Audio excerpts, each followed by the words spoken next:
नमस्कार, city centre show में आपका स्वागत है। मुंबई से मैं हूं पूजा भारद्वाज और इस वक्त मैं महाराष्ट्र के मुख्यमंत्री उद्धव ठाकरे के वर्षा बंगलों के बिल्कुल बाहर हूं। मीडिया का भी जमावड़ा है। महाराष्ट्र की सियासत में आज उस वक्त भूचाल आया जब महाराष्ट्र सरकार में मंत्री, एनसीपी नेता, प्रवक्ता नवाब मलिक की करीब 8 घंटे की लंबी पूछताछ के बाद ईडी ने गिरफ्तारी की। उनको कोर्ट में पेश किया गया और 3 मार्च तक के लिए उन्हें ईडी हिरासत में भेज दिया गया है। संगीन आरोप लगे हैं, मनी लॉन्ड्रिंग, बेनामी संपत्ति और अंडरवर्ल्ड से रिश्ते के भी। इन आरोपों के बाद और गिरफ्तारी के बाद बीजेपी ने नवाब मलिक के इस्तीफे की मांग की, दबाव बनाया, लेकिन महाविकास अघाड़ी सरकार ने साफ कर दिया किसी भी हाल में नवाब मलिक का इस्तीफा नहीं लिया जाएगा और इसके खिलाफ विरोध प्रदर्शन की शुरुआत कल सुबह 10 बजे से होगी। देखिए पूरी खबर। महाराष्ट्र के कैबिनेट मंत्री नवाब मलिक के घर बुधवार तड़के ईडी के अधिकारी पहुंचे। कुछ समय तक घर पर पूछताछ चली, फिर उन्हें ईडी दफ्तर ले जाया गया। ईडी को संदेह है कि उन्होंने अंडरवर्ल्ड से संबंधित लोगों से जमीन खरीदी और मनी लॉन्ड्रिंग की है। इसके विरोध में एनसीपी के कार्यकर्ताओं ने ईडी के करीब प्रदर्शन किया। महाविकास आघाड़ी के नेता नवाब मलिक के समर्थन में उतरे। एक बात ऐसी है कि कुछ भी होता है और अगर आप मुस्लिम कार्यकर्ता हो तो दाऊद का नाम लिया जाएगा। लोगों को बदनाम करना, परेशान करना, सत्ता का दुरुपयोग करना और इसका मुख्य कारण यह है कि जो केंद्र के खिलाफ साफ तौर पर अपनी भूमिका रखते हैं, तब विशेषकर इस यंत्रणा का दुरुपयोग किया जाता है। एजेंसी के खिलाफ जो बोलता है उन पर दबाव बनाने की कोशिश है। उनको जिस तरह से ईडी के लोग घर में जाकर लेकर गए हैं, ये महाराष्ट्र सरकार के लिए एक चैलेंज है। दुख की बात ऐसी है कि ना नोटिस आई ना कुछ आया। महाराष्ट्र के एक मंत्री को डायरेक्टली ईडी के ऑफिस में लेके गए। ये कौन सी नई राजनीति इन्होंने शुरू की है? मैंने देश में पहली बार ही ऐसा देखा है कि ऐसा आज हो रहा है। लोगों को उनके घर से मंत्रियों को लेके जा रहे हैं। ये महाराष्ट्र का अपमान है।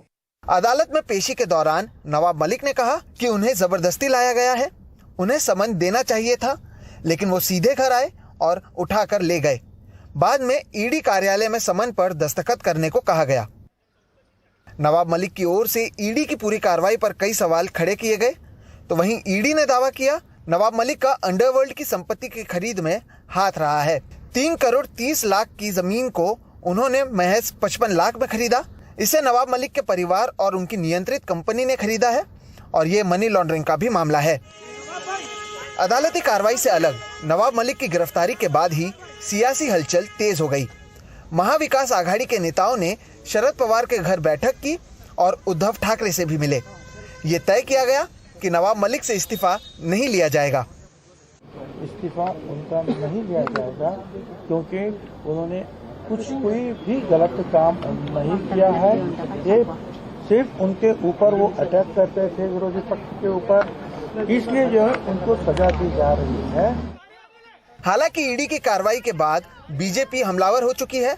उसका कहना है कि नवाब मलिक को इस्तीफा देना चाहिए। मंत्री इस्तीफा नहीं देंगे, ये सरकार ने ली हुई भूमिका है।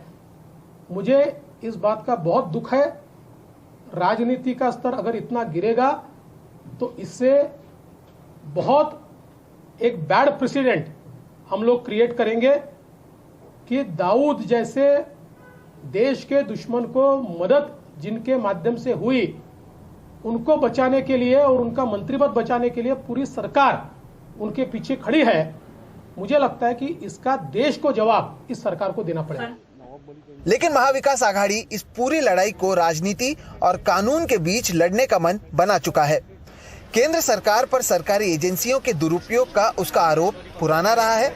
हाल ही में संजय राउत ने प्रेस कॉन्फ्रेंस कर केंद्र पर गंभीर आरोप लगाए।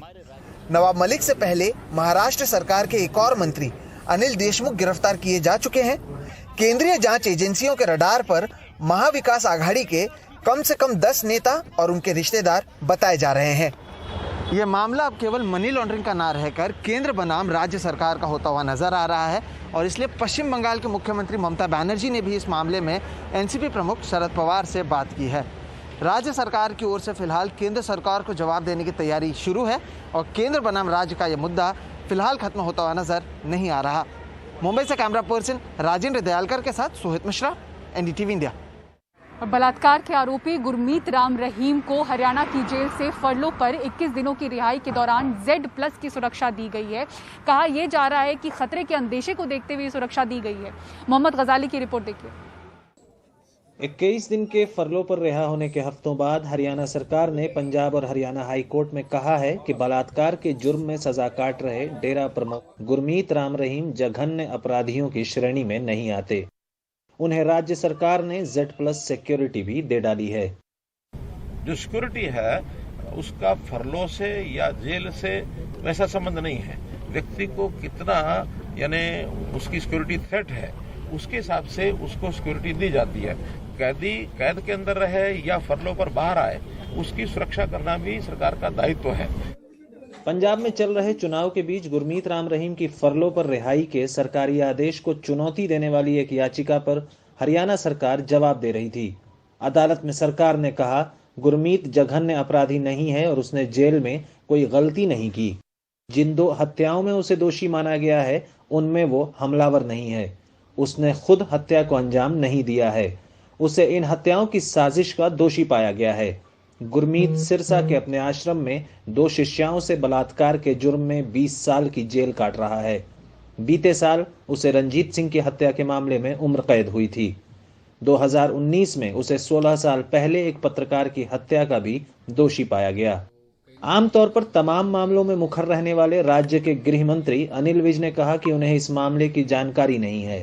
मैं आपको बता रहा हूँ कि ना पैरोल पे देने का मेरे पास कोई मैटर आया है, ना Z+ सिक्योरिटी देने का कोई मैटर आया है। पंजाब और हरियाणा में गुरमीत राम रहीम के भक्तों की तादाद बहुत बड़ी है। सूत्रों पर यकीन करें तो डेरा सच्चा सौदा ने शिरोमणि अकाली दल और बीजेपी के उम्मीदवारों को समर्थन देने का फैसला किया। वे कुछ सीटें छोड़कर जहां दूसरी पार्टियों के दिग्गज चुनाव मैदान में हैं। पंजाब के मुख्यमंत्री ने इसको लेकर ट्वीट किया है, जबकि आम आदमी पार्टी के मुख्यमंत्री उम्मीदवार डेरा प्रमुख पर सवाल से बचते दिखे।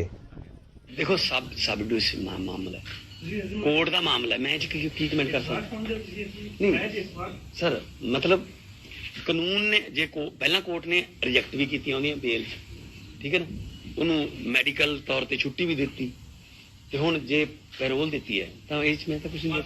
ये सच है कि पंजाब में हर पार्टी डेरे का आशीर्वाद लेना चाहती है, लेकिन किसी ने भी गुरमीत राम रहीम का इस तरह बचाव नहीं किया जैसा हरियाणा की बीजेपी सरकार ने किया है। चंडीगढ़ से मोहम्मद गजाली, NDTV इंडिया। और 17,500 फुट की ऊंचाई पर -30 डिग्री में पुशअप्स। दिखाएंगे पूरी खबर ब्रेक के बाद। मणिपुर में सोमवार को प्रधानमंत्री नरेंद्र मोदी ने डबल इंजन सरकार के लिए वोट मांगे। राज्य सरकार की उपलब्धियां गिनाई, खासतौर से 3 लाख घरों में नल का पानी पहुंचाने की उपलब्धि, कामयाबी पर उन्होंने जोर दिया। लेकिन राजधानी के कई ऐसे इलाके हैं जो पानी का संकट झेल रहे हैं। रतनदीप चौधरी की एक ग्राउंड रिपोर्ट देखिए। डबल इंजन की सरकार ने हर घर जल ये अभियान चलाया है। आज भाजपा सरकार बनने के बाद मणिपुर के करीब 3 लाख घरों में पाइप से पानी पहुंचा है। मणिपुर में अपनी पहली चुनावी रैली करते हुए प्रधानमंत्री ने डबल इंजन सरकार की उपलब्धियां गिनाई। दावा किया कि 3 लाख घरों में 3 साल के भीतर नल का पानी पहुंचाया गया। मणिपुर को केंद्र सरकार ने 120 करोड़ दिए। 2022 तक 100% पेयजल का लक्ष्य है।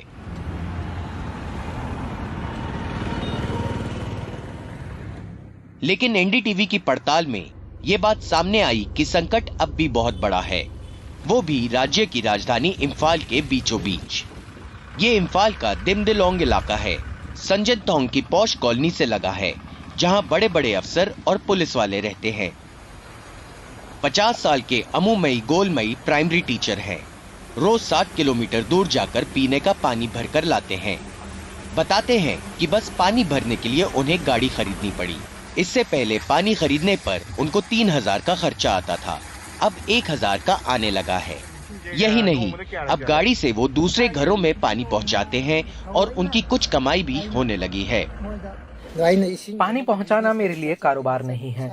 मैंने पारिवारिक जरूरतों के लिए ये गाड़ी ली थी। दरअसल अभी मैं पानी भरने लायक हूँ, लेकिन कब तक? इलाके के करीब 60 घरों में मोदी की फास्ट ट्रैक जल योजना अभी नहीं पहुंची है।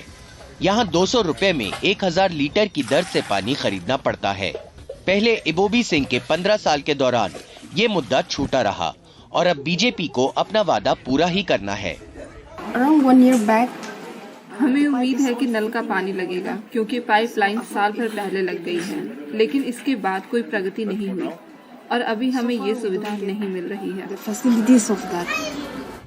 ये इलाका वांगखेम विधानसभा क्षेत्र में पड़ता है, जहां बीजेपी, एनपीपी, जेडीयू और कांग्रेस के बीच चौतरफा लड़ाई है। बीजेपी झूठ बोल रही है। मोदी भगवान नहीं है। वे बस 5 साल के लिए सत्ता में थे और हम 15 साल के लिए थे और हमने सारा आधारभूत ढांचा तैयार किया। हाँ, मैं मानता हूँ कि उन्होंने कुछ नई पाइपलाइन लगाई हैं, कुछ नए कनेक्शन हैं, बस इतना ही। साफ तौर पर चुनाव आते जाते रहे। मणिपुर के वोटरों की कई बुनियादी जरूरतें पूरी ना हो सकी। गुवाहाटी से रतनदीप चौधरी की रिपोर्ट, एनडीटीवी इंडिया। सोनभद्र के रॉबर्ट्सगंज विधानसभा के विधायक भूपेश चौबे ने कार्यकर्ता सम्मेलन में अपने कार्यकर्ताओं के सामने कान पकड़कर उठक बैठक लगाई। ये उठक बैठक इसलिए लगानी पड़ी क्योंकि कार्यकर्ता उनसे पिछले 5 साल के कार्यकाल में बेहद नाराज थे। उनका आरोप था कि वो कार्यकर्ताओं की नहीं सुनते थे और फोन नहीं उठाते थे। लिहाजा आज जब बूथ लेवल के कार्यकर्ताओं की बैठक हुई तो उसमें वो नाराज दिखे और उनकी नाराजगी को शांत करने के लिए विधायक ने अपनी गलती मानी, माफी मांगी और कान पकड़कर उठक बैठक लगाई, जिसके बाद कार्यकर्ताओं ने उन्हें माफ कर दिया। और अब आइए बात करते हैं आईटीबीपी के उस जवान की जिन्होंने -30 डिग्री से कम तापमान पर पुशअप्स करके लोगों को चौंका दिया। 46, 47, 49, 50। 55 साल की कमांडेंट रतन सिंह सोनल ने 17,500 फुट की ऊंचाई पर पुशअप्स किए। यहाँ तापमान 0 से 30 डिग्री कम था। इस जमा देने वाली ठंड में उन्होंने 65 पुशअप्स किए। 61, 62, 63, 64, 65।